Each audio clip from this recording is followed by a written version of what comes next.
Hare Krishna, Krishna Krishna, Hare Hare, Hare Rama, Hare Rama, Rama Rama, Hare Hare. Hare Krishna, Krishna Krishna, Hare Hare, Hare Ram, Ram Ram, Hare Hare. Hare Krishna, Krishna Krishna, Hare Hare, Hare Ram, Ram Ram, Hare Hare. Krishna, Krishna Krishna, Hare Hare, Hare Ram, Ram Ram, Hare Hare. Hare Krishna, Krishna Krishna, Hare Hare, Hare Ram, Ram Ram. Jaya Gauranitai, Jaya Gauranitai, Gauranitai, Jaya Gauranitai, Jaya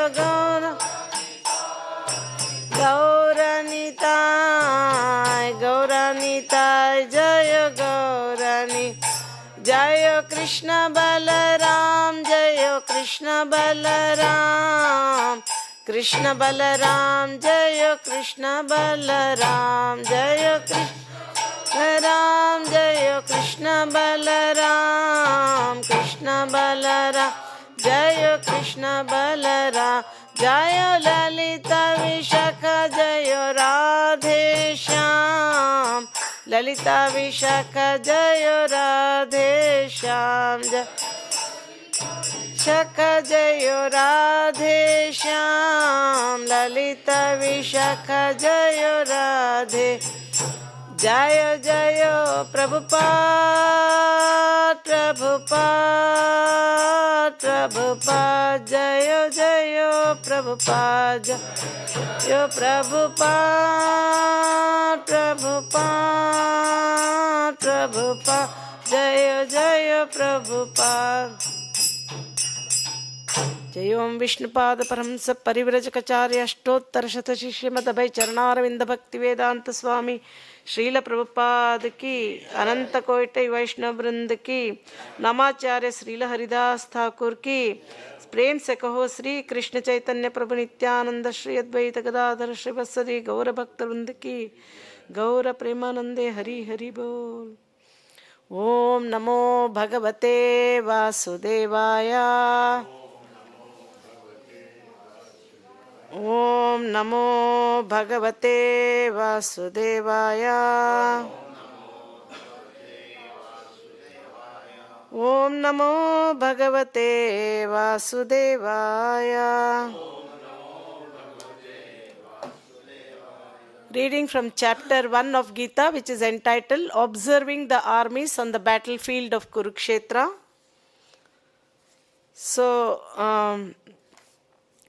So Bhagavad Gita means what? Song of God, right? Who sang this song? Lord Krishna sang. To whom did he sing to? Arjuna. Why did he particularly sing to Arjuna? Why not to someone else like Duryodhana or somebody? Devotee friend, and he was never envious of Krishna. These are the qualifications. So, Sayevayam Mayatedya Yoga Proktaha Puratanaha Bhakto Sime Sakha Cheti Rahasyam Hetaduttamam Idam Tute Guhyatamam Pravakshyam Yanasuyave Jnanam Vijnana Sahitam Yajnatva. Because you are never envious of me, I shall impart to you this most confidential knowledge. So, these are the qualifications. So, Krishna spoke this Gita to Arjuna. So, Bhagavad Gita has got 18 chapters and 3 sections. First section is concentrating on Karma Yoga, middle section on Bhakti Yoga, and the last section is Jnana Yoga. So, we completed the 18 chapters, and again we began from the first chapter, which is entitled Observing the Armies on the Battlefield of Kurukshetra. So, in the beginning of this first chapter, what we saw was preparations for war. Preparations for war. So, in the beginning, Dhritarashtra asked Sanjaya, after my sons and the sons of Pandu assembled in the place of pilgrimage, desiring to fight, what did they do? Then Sanjaya started to relate everything, what was happening, how Duryodhana was comparing the strength between Pandavas and Kauravas, and who are all great people on that side and who are all great people on this side. And he was comparing between Bhima and Bhishma. So always Duryodhana was envious of Bhima and he was trying to belittle him at all times. So he was comparing Bhishma and Bhima like he's like a fig in front of Bhishma, the great grandsire, like that. And also he was doing a lot of politics, telling that, like, when Bhishmacharya is very much involved in fighting, so you all should give protection to him from all sides. So all this he was cautioning, and there's so much like comparative strength, everything. He was giving an appraisal to Sanjaya informs King Dhritarashtra of Duryodhana's appraisal of the relative fighting strengths of the Pandavas and the Kaurava armies. Bhishma and Kuru army then loudly they blew conch shells. So the first section we saw how Duryodhana was comparing the strength between the Kauravas and Pandavas, and who are all the great people on Kaurava's side, who are all the great people on the Pandavas side. So like that he was, always he was actually, inside he was little bit like, he was very confident that because Bhishma Deva was on his side, there's surety of victory. But when Krishna started, then the blowing of conch shells, Panchajanyam Rishikesho, Devadattam Dhananjayaha, Poundram Dadmo Mahashankham, Bhimakarma Vrukodaraha. So Krishna blew his conch shell called Panchajanya and Arjuna's Devadatta.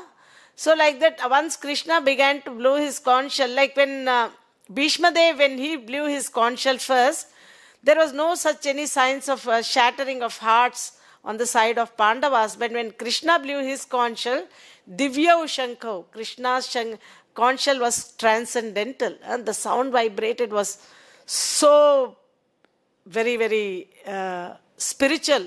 It was transcendental. So then when he heard the sounds of these conch shells, Duryodhana's heart was shattered. Started to.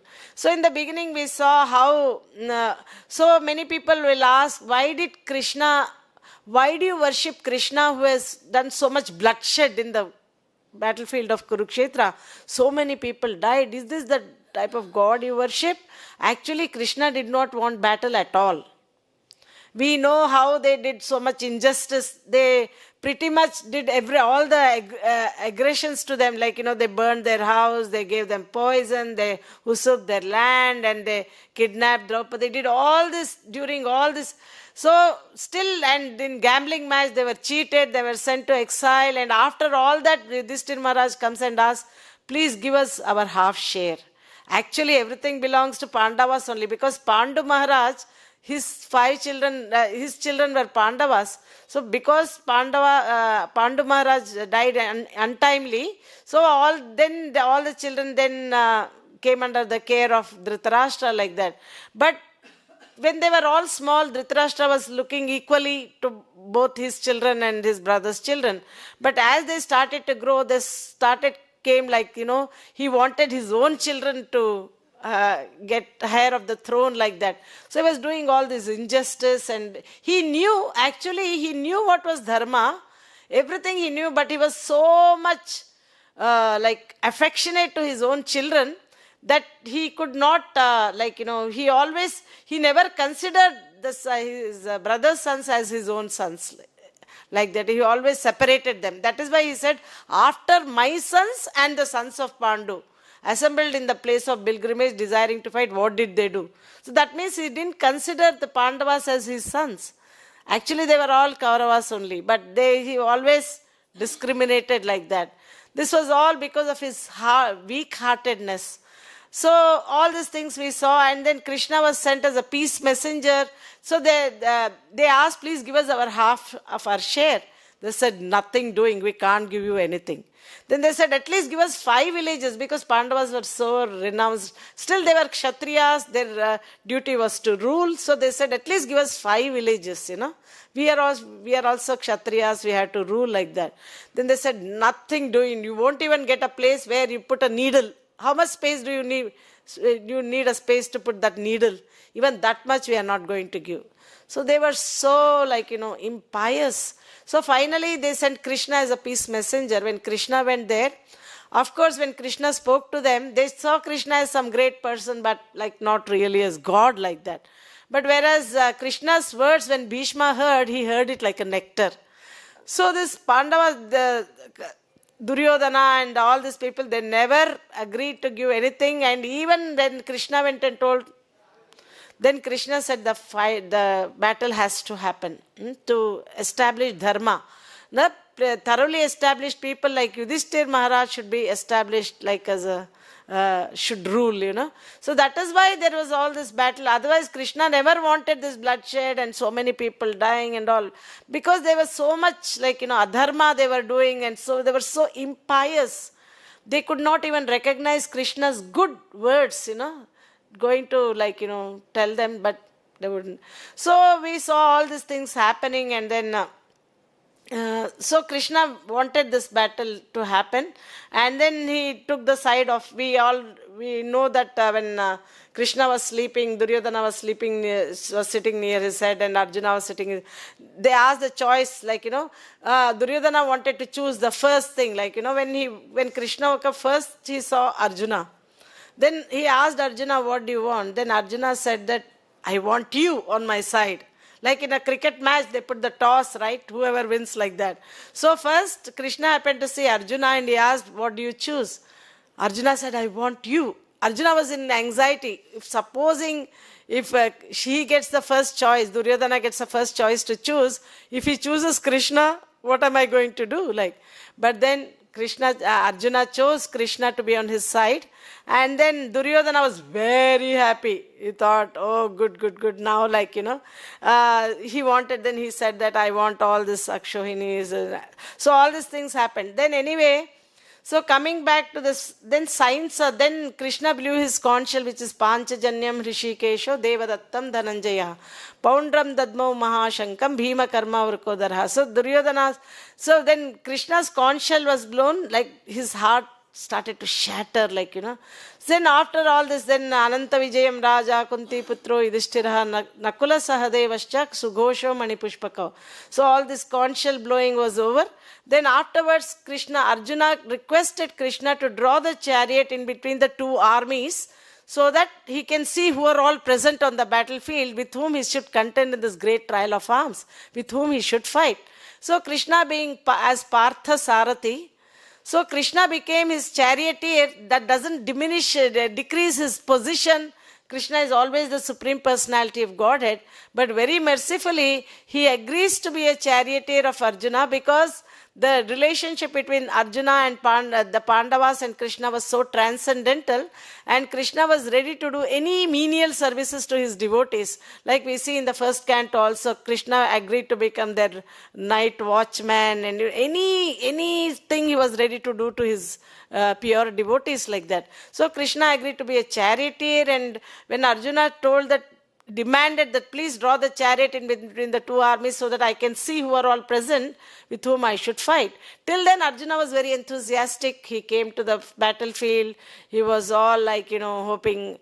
So when Krishna as Paramatma, he knows what's going to happen in the heart of Arjuna. So he on purpose he stationed the chariot in such a way that first Arjuna will happen to see Bhishma Dev, Dronacharya, Kripacharya, all these great personalities, so that first think when Senayor Bhayor Madhye Ratham Sthapayame Chuta Yavadetan Niriksheham Yodhuka Manavastitan Kairmaya Saha Yodhavyam Asmin Rana Samudyame. So Krishna drew the chariot and stationed in such a way that Arjuna first sees these great personalities. When Arjuna saw all these great personalities like Bhishma Dev, Dronacharya, Kripacharya, and all these and his great grandfather, maternal uncles, relatives, and forefather, everybody, he said, oh my God, how can I fight with all these people? Of course, before that, there were signs of victory for the Pandavas. What were the signs of victory? Can anyone remember? What were the signs of victory for the Pandavas?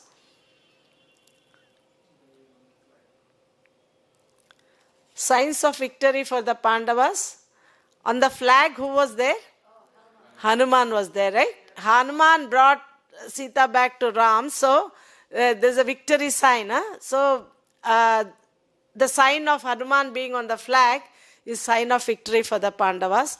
And also the chariot on which Arjuna and Krishna were sitting was gifted by who?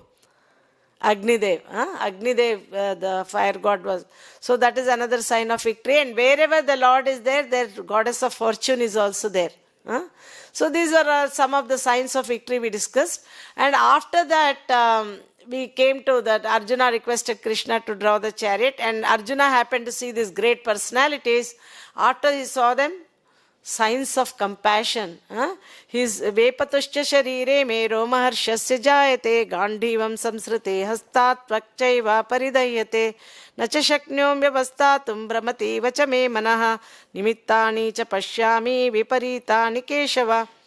So Arjuna said that, O infallible one, please draw my chariot between the two armies so that I may see those present here who are desiring to fight, and with whom I must contend this great trial of arms. Let me see those who have come here to fight, wishing to please the evil-minded son of Dhritarashtra. O descendant of Bharata, having thus been addressed by Arjuna, Lord Krishna drew the fine chariot in the midst of both the armies. Then, in the presence of Bhishma, Drona and other chieftains of the world, the Lord said, just behold, Partha, all the Kurus assembled here. There Arjuna could see within the midst of the armies both the parties, his fathers, great-grandfathers, teachers, maternal uncles, brothers, sons, grandfathers, friends, and all his father-in-law and well-wishers. When the son of Kunti, Arjuna, saw all these different grades of friends and relatives, he became overwhelmed with compassion and spoke thus. So, till then he was very enthusiastic when Krishna drew the chariot, when he saw all these great personalities. He saw all the signs of compassion. What were the signs of compassion? So, Arjuna, my dear Krishna, seeing my friends and relatives present before me in such a fighting spirit, I feel the limbs of my body quivering. Till then he was all good, but when he saw all these great personalities, because see, this was the great character of Arjuna. He was so respectable to elders and he had so much gratitude to his teacher, Dronacharya. And when he saw all those people and he was going to kill them, he said, of course, Arjuna presents these arguments in the second chapter, first few verses. He says that they are all worthy of my worship. How can I kill them? Katham bhishmam hamsanke dronam cha madhusudana ishubhi pratiyotsyami pujarha varisudana. Second chapter, fourth verse. He says that they are worthy of my worship, let alone fighting and killing them. I cannot even verbal argue with them. They are all elders. They are all respectable elders, superiors. I should not even argue with them, let alone killing them. How can I kill? Krishna, will you kill your teacher, Ugrasena, your Sandipani Muni, like that? So Arjuna puts all these arguments. Of course, in that purport, Prabhupada says that Bhishma Dev and Dronacharya, although they were superiors and they were elders and very respectable, because they took the side of the Kauravas, just because of some financial assistance, that is why they are fit to be abandoned, even though they are great people, like it says here in this second chapter, fourth and fifth verse. It says that, in the fourth verse it says, Arjuna said, O killer of enemies, O killer of Madhu, how can I counterattack with arrows in battle men like Bhishma and Drona who are worthy of my worship? So respectable superiors like Bhishma the grandfather and Dronacharya the teacher are always worshipable. Even if they attack, they should not be counterattacked. It is general etiquette that superiors are not to be offered even verbal fight, let alone killing them. So this was the high character. Even if they are sometimes harsh in behavior, they should not be harshly treated. Then how is it possible for Arjuna to counterattack them? Would Krishna ever attack his grandfather Ugrasena or his teacher Sandipani Muni? These were some of the arguments offered by Arjuna to Krishna. In the next verse it says, it would be better to live, of course, this is one of the reasons Arjuna gives, of course, next one, I think. So it would be better to live in this world by begging than to live at the cost of the lives of the great souls who are my teachers. Even though desiring worldly gain, they are superiors. If they are killed, everything we enjoy will be tainted with blood. Then in the purport, Prabhupada says, according to scriptural codes, a teacher who engages in an abominable action and has lost his sense of discrimination is fit to be abandoned.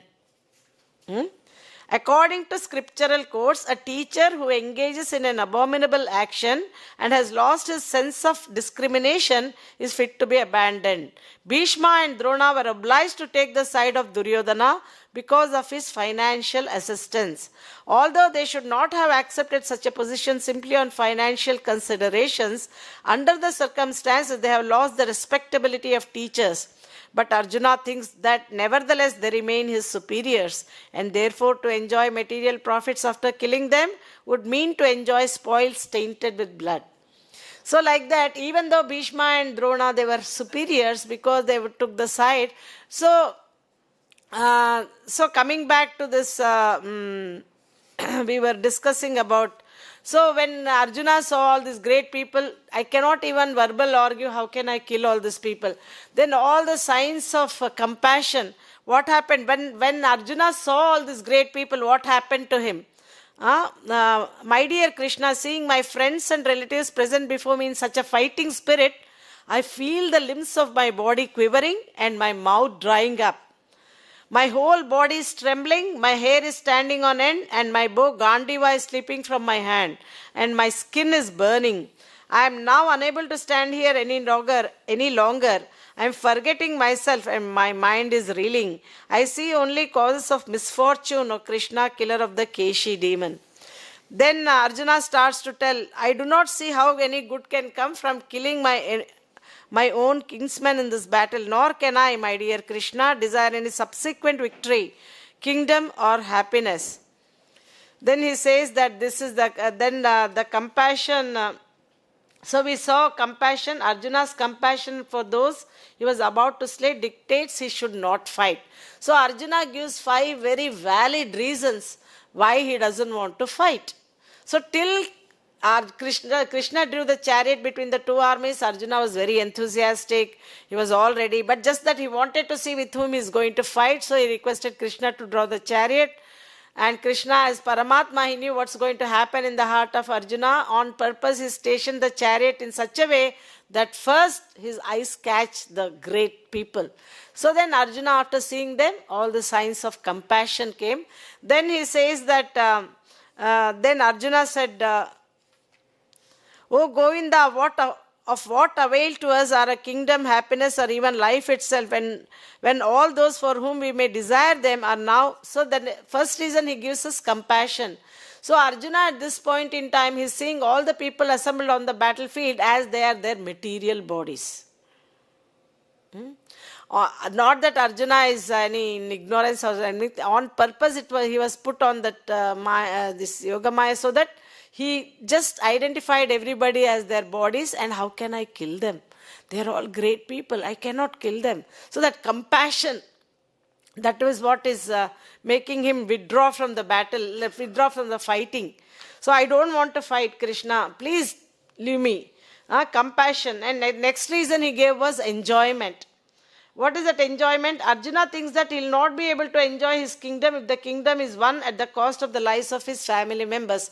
So even if I fight, and even if I win in the battle, and we rule the kingdom, but the people with whom we are going to enjoy, if they are all dead, whatever we enjoy will be tainted with blood only. So please, Krishna, I don't want to fight. So Arjuna is giving all these reasons. Then he is also telling the destruction of family. So what happens? All the great people who are going to set example for the further generations, if they are all killed and the women become unprotected and the unscrupulous men, they mix, and then the children that will be born will be all Varna Sankarana, not good population. The world needs good population that depends upon the chastity of womanhood. The chastity of womanhood gives the good population in the world, because the world is filled with population. If the good population prevail everywhere, then here only it can become Vaikuntha. This is only spiritual world. We don't have to go to spiritual world because everybody can be so good citizens, like Ramarajya, Yudhishthir Maharaj, everybody when they ruled, they were so good, great people. They set their example to all the citizens. So that's why they could lead them back home, back to Godhead. That is why it is very important for the, Krishna says in 3rd chapter, Yadyadacharati shreshtas tattadevetaro janaha sayat pramanam kurute lokastad dhanuvartate. Whatever action a great man performs, common men follow. Whatever standards he sets by exemplary acts, all the world pursues. So that is why the great people who are going to set example, if they are killed, the women become unprotected and the unscrupulous men mix, and the children that are born are all varna sankara, sankaro narakayaiva, kulagnanam kulasya patanti pita-drohe sham luptapindodaka kriya. That is why it is very important in Vedic thing that to do garbhadana samaskara, to get the good population. The whole world is filled with good population, then it can be very, very good. Otherwise, what will happen? That is the argument of Arjuna, that when all this unwanted population flood the world, then they don't perform according to Varnasrama system.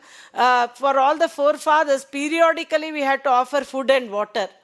If they don't offer, then sometimes when these forefathers, when they die because of something, they won't even, if they're not done good karmas, then they can suffer in the subtle bodies. They don't even get a gross body. They can become like ghosts, They can hover here and there like that. So that is why it is very important for the younger generation to do this periodical offering of food and water. First, the food is prepared and offered to the Lord Vishnu. Yajna arthat karmano nyatra lokoyam. So everything that we do is offered to Lord Vishnu as yajna, and then that is fed to this forefathers who are, then they get relieved from the sinful reactions, and then they can further get higher state. So that is why this is what is the Varnasrama system, that the younger generation, they had to do all this periodical, otherwise they won't even get the gross body and they'll be hovering like ghosts. And also everything becomes so adharma, religion will become, and all the community projects, everything will be devastated. And Arjuna says that I don't want to be the cause of all these things happening. So Krishna, please, I don't want to fight. So destruction of family and all this varnasrama, everything will go down. So I don't want to be the cause of bringing that unwanted population. It becomes, the world can become very heavy. Like even we saw in the Bhagavatam, when Diti, untimely she desired to have a children, and Kashyapa Muni, although he was doing meditation in the evening, so she somehow convinced him, and he was telling, this is not very auspicious time. We should not, just wait for a little while, now the Lord Shiva and everybody, they'll be going. It's a very inauspicious time now. We should not do, just wait for some time. She said, no, the Cupid, she wanted now, right now. Look at what was the consequences, then the two great demons, Hiranyaksha and Nekashpu were born, then even when they were in the womb of the mother, everything became very dark and everybody were very much disturbed, and they all went, they said, what's happening? Said, no, don't worry, these two great, even in the womb only they created so much of what to speak, even without coming even out like that. So the good population in the world is so important. Then, of course, she later repent a lot, because then Kashyapa Muni says that because we have this time was inauspicious, you are going to get two demoniac sons, two demons. So that is why she delayed bringing the children out, because she knows that they will be killed. And another reason why she delayed was she knows that once they come out, they will create a lot of, even within the womb itself they are doing. But then, he says that because you are repenting, you will be getting your grandson as a great devotee who is Prahalad Maharaj, like that. So like that, so the whole world is filled with population. Good population can bring so much peace and prosperity and very good thing in the world. Otherwise, everything can be very... So that was the concern of Arjuna, that I don't want to be the cause of bringing this unwanted population and flood the world with hellish condition. Who do not follow any dharma, adharma will become adharma bhivavat Krishna pradushyanti kulastriyaha strishu dushtashu varshneya jayate varnasankara kula-kṣaya pranashyanti. So Arjuna gives all these very, very valid reasons. So coming back to this papameva, sin will overcome us if we slay such aggressors. So there are 6 kinds of aggressors. What is that? According to Vedic injunctions, there are 6 kinds of aggressors. Who are the 6 kinds of aggressors? A poison giver, one who sets fire to the house, one who attacks with deadly weapons, one who plunders riches, one who occupies another's land, and one who kidnaps a wife. Such aggressors are at once to be killed, and no sin is incurred by killing such aggressors. So they did all these things. And then today's verse, Yadyapyetena, maybe we'll recite this verse and then do this.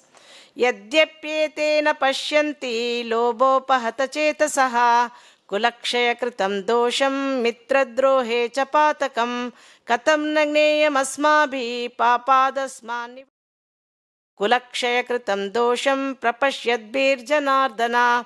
Yadyapyetena paśyanti lobhopahata-cetasaḥ kula-kṣaya-kṛtaṁ doṣaṁ mitra-drohe ca pātakam katham jñeyam asmābhiḥ pāpād asmān nivartitum kula-kṣaya-kṛtaṁ doṣaṁ prapaśyadbhir janārdana.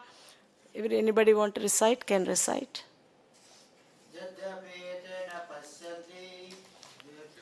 Yadyapyetena paśyanti lobhopahata-cetasaḥ kula-kṣaya-kṛtaṁ doṣaṁ mitra-drohe ca pātakam katham jñeyam asmābhiḥ pāpād asmān nivartitum kula-kṣaya-kṛtaṁ doṣaṁ prapaśyadbhir janārdana. Okay, we'll read word to word. Yady, if, api, even, ete, they, na, do not, paśyanti, see, lobha, by greed, upahata, overpowered, cetasaḥ, their hearts, kula-kṣaya, in killing the family, kṛtam, done, doṣam, fault, mitra-drohe, in quarreling with friends, cha, also, pātakam, sinful reactions, katham, why, na, should not, jñeyam, to be known, asmābhiḥ, by us, pāpāt, from sins, asmāt, these, nivartitum, to cease, kula-kṣaya, in the destruction of a dynasty, kṛtam, done, doṣam, crime, prapaśyadbhir, by those who can see, janārdana, O Krishna. O Janārdana, although these men, their hearts overtaken by greed, so see no fault in killing one's family or quarreling with friends. Why should we, who can see the crime in destroying a family, engage in these acts of sin? A Kshatriya is not supposed to refuse to battle or gamble when he is so invited by some rival party. Under such an obligation, Arjuna could not refuse to fight, because he had been challenged by the party of Duryodhana. In this connection, Arjuna considered that the other party might be blind to the effect of such a challenge. Arjuna, however, could see the evil consequences and could not accept the challenge. Obligation is actually binding when the effect is good. But when the effect is otherwise, then no one can be bound. Considering all these pros and cons, Arjuna decided not to fight. So, we came till here, and then Arjuna is giving this reason, this 38 and 30, destruction of family, irreligion and unwanted progeny will overcome the family. Performance of traditional varnashrama-oriented Vedic rituals will be ended and hell will await both for the family and the destroyer of the family. So in the next few verses, Arjuna again says that with the destruction of dynasty, the eternal family tradition is vanquished and thus the rest of the family becomes involved in irreligion. When irreligion is prominent in the family, O Krishna, the women of the family become polluted, and from the degradation of womanhood, O descendant of Vrishni, comes unwanted progeny. An increase of unwanted population certainly causes hellish life both for the family and for those who destroy the family tradition. The ancestors of such corrupt families fall down because the performance for offering them food and water are entirely stopped. So here it says that according to Varnasrama system, like I told, we have to offer periodically time, food and water. But those who become devotees of Krishna, for them, because one who is completely 100% surrendered to Krishna and all his activities as an yajna for Krishna, as a sacrifice for Krishna, for such a person, he doesn't have to do all these other things. But all other people who are not, who are just following the Varnasrama like that, for them, they have to do it. So it is said here, anyone who has taken shelter of the lotus feet, Devarshi Bhutaptan Rinam Pitrinam Nakinkaro Nayam Rinicha Rajan Sarvatmanayah Sharanam Sharanyam Gato Mukundam Parihritya Kartum.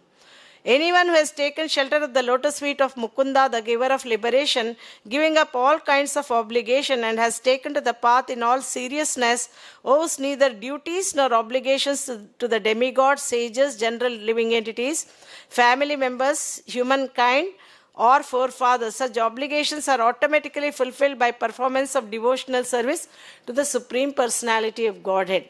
So when we worship the Supreme Personality of Godhead, so everything is taken care. We don't have to separately do anything because Krishna is everything. Krishna is like the root of a tree. Like it is said that yatha taror moola nishechanena trupyanti tatskanda bhujopashakaha pranopahārakca yathendriyanam tathaiva sarvarharanam achyuteja.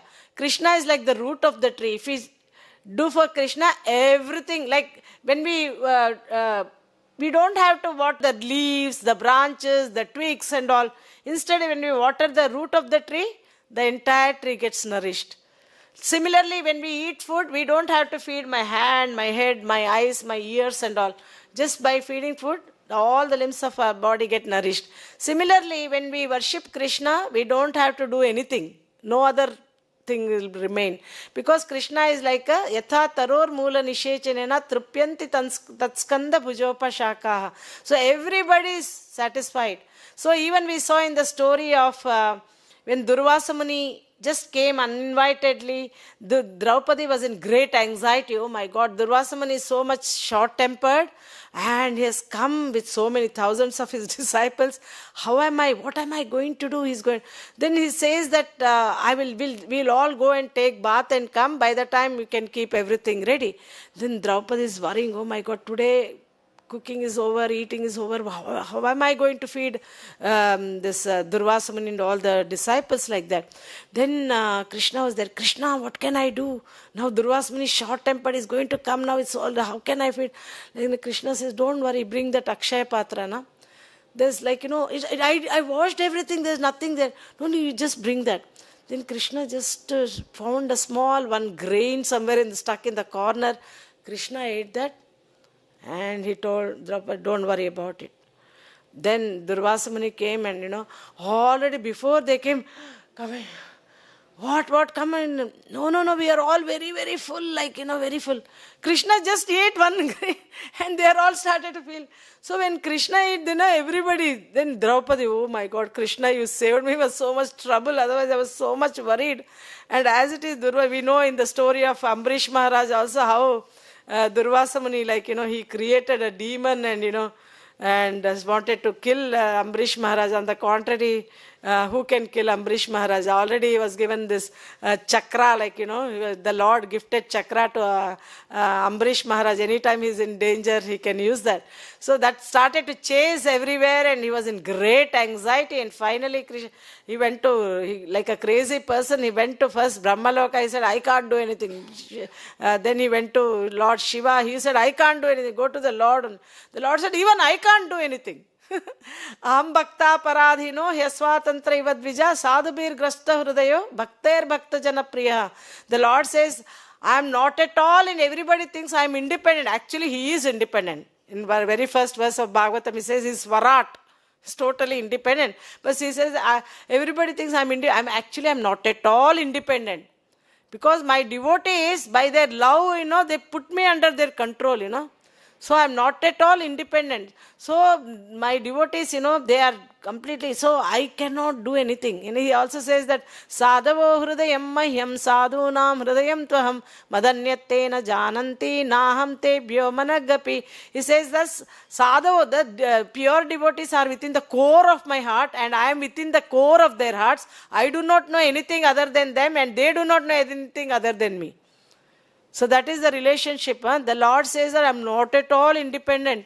Aham bhakta paradhino hyasvatantra ivadvija sadhubhir grasta hrudayo bhakter bhakta jana priya. So why is the Lord says samoham sarva bhuteshu name dvesho asti na priyaha e bhajanti tu mam bhaktya maite teshu chapyaham. I envy no one, nor am I partial to anyone. I am equal to all. Does he stop there? He says, but those who worship me, they are in me and I am in them. Still, even though Krishna is equal to everyone, but definitely, it apparently looks like partiality. It is not actually partiality, it is natural.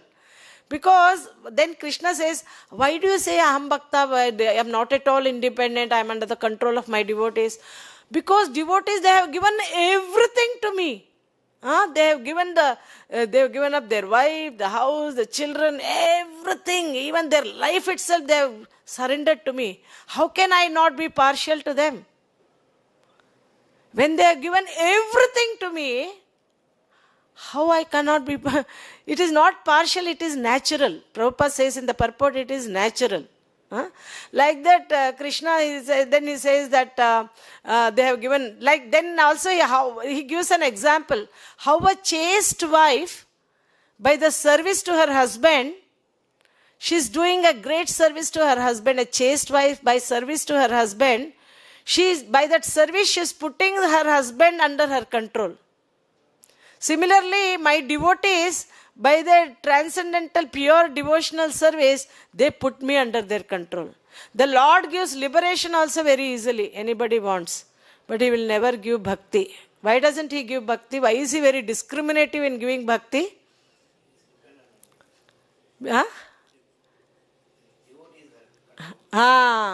Devotees control him. That is why he is very, very careful. Very discriminative. Not give anyone and everyone. So the Lord is saying that my devotees, they have given up everything for me. So how I look after them. They are within the core of my heart and I am within their heart. How a chaste wife puts the husband under control by her service, similarly my pure devotees, by their pure devotional service, they put me under their control. I do not know anyone other than them, and they do not know anything other than me. They sit within the core of my heart, and I sit within the core of their hearts. That is why pure devotees are very, very... Entire Bhagavatam is telling, pure devotees association. Satam prasangam mama virya samvido bhavanti hritkarna rasayana katha tajjoshanadashu apavargavartmani shraddharatir bhaktir anukramishyate. So it is a great fortune. All the great devotees in the Bhagavatam, their prayers, one common prayer, even though even if we come to material world, you don't worry. But just give us the association of your pure devotees. In that association, we want to hear the Krishna Katha, nectarian beverage flowing from their mouth. Mukha Achyuta. Want to hear Krishna. Krishna Tava Kathamritam Tapta Jivanam Kavibiriditam kalmashapaham shravanamangalam srimadatatam bhuvi grinanti ye bhurida jana tava kathamrutam tapta jivanam. These ears are meant to fill with Krishna katha. That is what the ears are meant for. When we understand, Krishna says that one who knows the nature of my birth and activities does not upon leaving the body take their birth. Is Krishna's birth like our birth? We are forced to take birth through our karma. Is Krishna's birth like our birth? Completely transcendental. Janma karma chame divyam. His birth is not like our birth.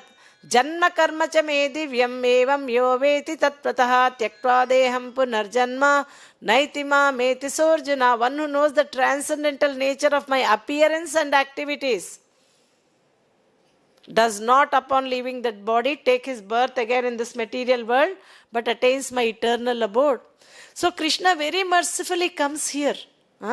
Actually, to kill the demon, he can send so many incarnates, they can do that job. But why does he come?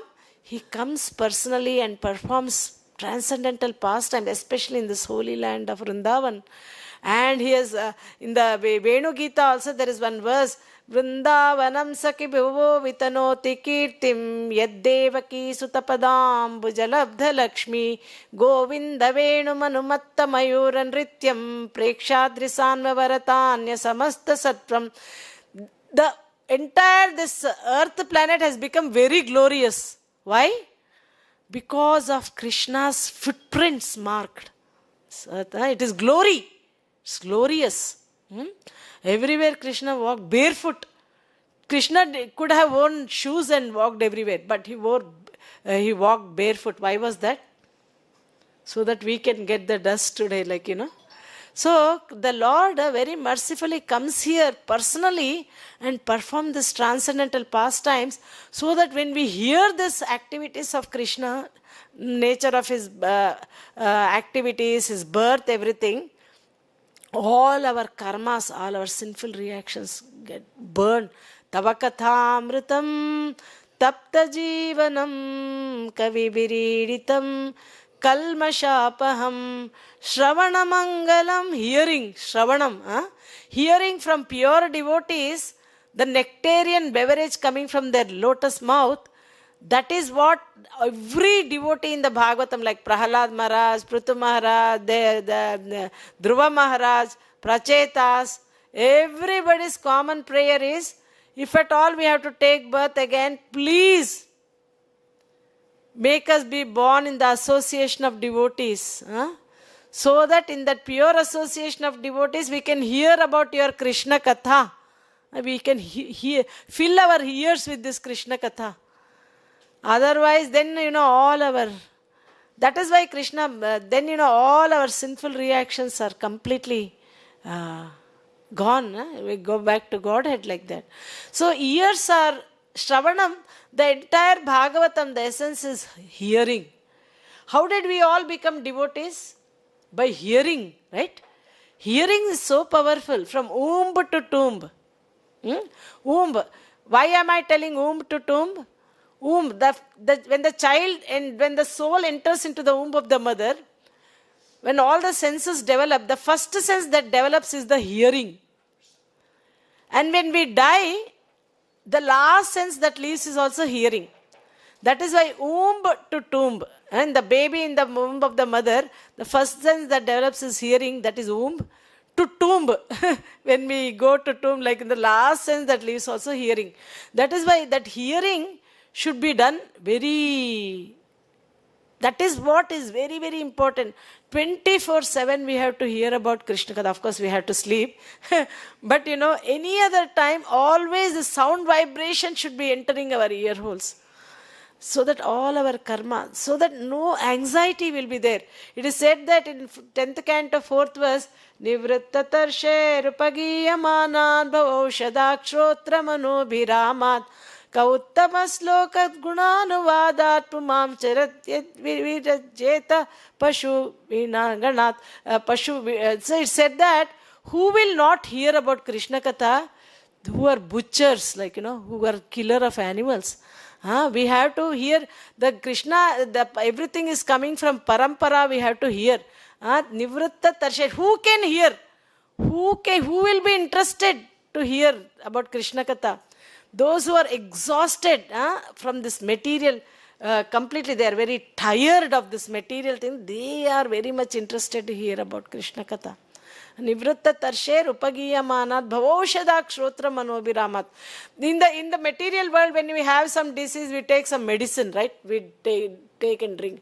But what is the medicine for the repeated birth and death? That is the medicine we have to take. Okay, I have got this diabetes, I have got blood pressure, I have got heart problem, I have got this problem. For everything there is some medicine. We got that medicine, we take. Because many a times in old age, actually we are dead. Actually we are dead. We are living because the medicine are keeping us alive. That is the condition, old age. But still, this Krishna Katha is so powerful. Everybody is worrying about this material world, material disease, going to hospitals, getting medications, this, that and all. But what is the real medication they have to take? They don't know. It says that, so this Krishna Katha is the real medicine to wipe out the, again, samsara, again repeated birth and death. Chaitanya Mahaprabhu, he says, Gauranga comes and says, Jeev jago, Gaura chanda bole, kota nidra jao maya, pishachira kole. Then he says, Enichi aushadi maya, nashi. He says that, I brought medicine to wipe out this maya. Nashibaro lagi Hari Nama Maha Mantra Lao Tumi Magi. You don't have any other better friend than me. Like, I have come here to distribute this holy name which can completely, Jeev Jago. Don't sleep for too long on the lap of Maya. Wake up. Sleeping souls, wake up. Udilo Aruna Pura Babage. Like that, very beautiful songs, all the great, all the philosophy completely encapsulated in the songs, very, very beautiful. So much meaning is there. Hari Hari Bifale Janama Gonaino Manusha Janama Paya Radha Krishna Na Bhajiya Janiya Suniya Vishakhaino Janiya suniya vishakhaino Hari Hari Bifale janama gonaino. So you got a rare human birth. Don't you care for that? You have to worship. If you don't worship Radha Krishna, you're knowingly or unknowingly drinking poison. Radha Krishna Pranamora Jugala Kishora Pranamora. Radha Krishna Pranamora. This should be our meditation. Human form of rarely attained. Kaumara Acharet Pragno. Prahalad is telling in 7th canto, 6th chapter, 1st verse. Kaumara Acharet Pragno Dharman Bhagavataniha. Durlabham Manusham Janma Tadapya Dhruvam Arthadam. Kaumara, when should we begin devotional service? From the tender age of childhood, not in old, ripe old age. Tender age you begin. Kaumara Acharit, who will begin from tender age? One who is very intelligent. They have to begin from 5-year-old, the devotional service. Kaumara Acharit Pragno Dharman Bhagavataniha. Do Bhagavata Dharma. Durlabham Manusham Janma. Getting human form is very, very rare. Even though very temporary, it's very meaningful. Why? Because we can perform devotional service. The cats and dogs cannot do devotional service. Only human form can do. This lecture, if I go and give in a zoo, can animals understand? No, only human form. Prahlad says only human form of life affords one a chance to return home back to Godhead. So that is why human form is very, very precious. And guess what? We don't know how long it will last.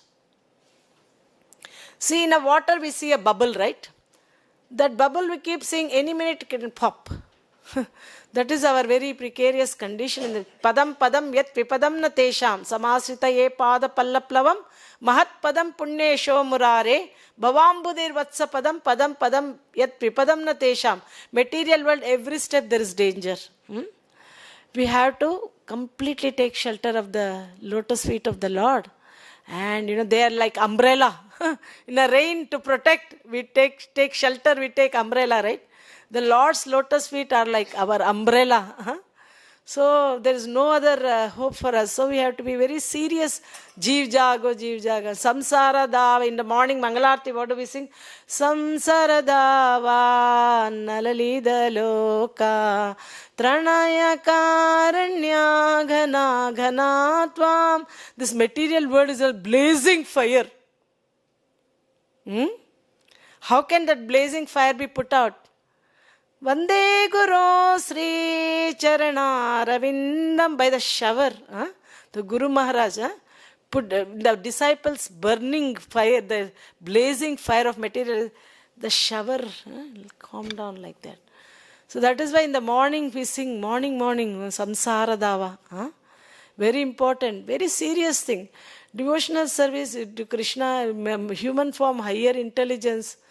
We have to really we have to speed and accelerate our devotion, because we don't know how much time we got in our life.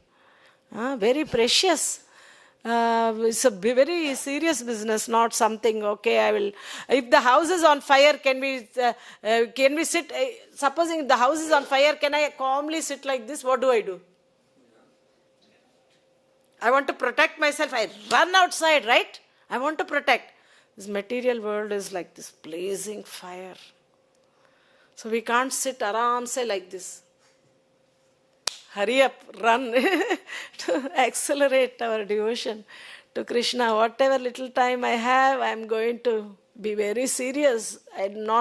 Time also in our life is very, very precious. How we use time, that is how we are using our life also. Time, Krishna says, time, I'm the great destroyer of the worlds. Time means destruction. So, time is very precious. We have to be very careful how we are using our time. These days, so many mobile phones, people spend so much time in this, seeing if you tell them to do some service, I have no time. But to see the phones, we have unlimited time. Very unfortunate situation. Krishna says, one can know me only through devotional service. There is no other way to understand me. So, practical devotional service. So, Krishna says that for people who are very seriously engaged in devotional service, Krishna says, for them, I am the swift deliverer from the ocean of birth and death. In 12th chapter, he says, Etu sarmani karmani mai sanyasya matparaha ananyenaiva yogena mam dhyayanta upasate teshamaham samuddarta mrityu samsara sagarat bhavamina chirat partha mayaveshita-cetasaḥ. People who are completely fixed their mind on Krishna and engaged in pure devotional service, Krishna will come and pick them from this repeated ocean of birth and death. Takes us on Garuda, like how he come and take us back home, back to Godhead. Like that. So, Krishna, we have to become very dear to Krishna. He says that, Tasyaham sulabha partha nityayuktasya yogina. I become I'm easily obtainable to such people like that. So, we have to attract Krishna's mercy. Without Krishna's mercy, nothing, even a blade of grass. Even Brahma, while creating, he said that he tried, he came out on the lotus flower, he was looking where he came from, he doesn't know anything. But then, the Lord empowered him. Then he did great austerities. Then he could understand what's happening, where. Then he looked. So every step we need Krishna's mercy. Of course, like in the Damodar pastime, we say 50-50. Our endeavor and Krishna's mercy. Mother Yashoda endeavored so much to tie Krishna, but ultimately Krishna gave his mercy. Only then she could tie Krishna. So like that, we have to do our part, then Krishna does his part. So Krishna is always all-merciful Lord. So when we are under his shelter, we don't have to worry about anything. If we do our service. Thank you all very, very much for your attention. Hope it made sense. Thank you. Hare Krishna. Actually, today it was not my turn. It was another Mataji. I think she was occupied with something. So I just got a call at 1 o'clock if you can do the class. I said, okay. Just...